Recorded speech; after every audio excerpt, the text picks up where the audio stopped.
It is thought that 10 million more pensioners could be impacted by 2032.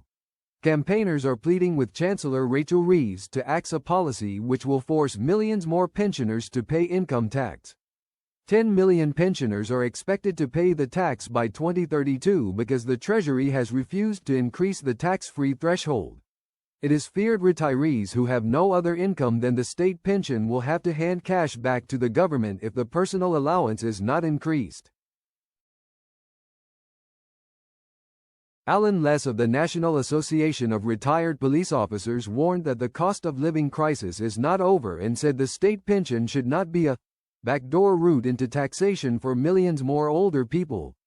Mr. Less, who is a spokesman for Later Life Ambitions, which gives a voice to 250,000 pensioners, said, "We urge the government to reconsider the decision to freeze tax thresholds and to ensure that pensioners are not unfairly penalized for modest increases in their income. The tax-free personal allowance is just £12,570 for 2024-25. He warned that the scrapping of winter fuel payments for all but the poorest pensioners has already left many older people struggling to afford heating and other essential costs.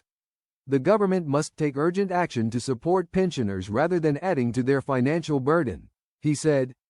Caroline Abrahams of Age UK also urged the government not to tax the state pension, saying it would be needlessly bureaucratic for the state to give these older people money with one hand, only to take it away with the other. She added, "Older people have raised concerns with us at Age UK about this looming problem, and as a charity we have been calling for personal allowances to rise again.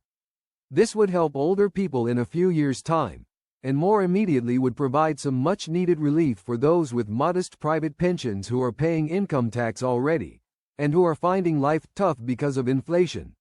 The calls come as the Bank of England warns that inflation is expected to rise to nearly 4%, pushed up by higher energy bills.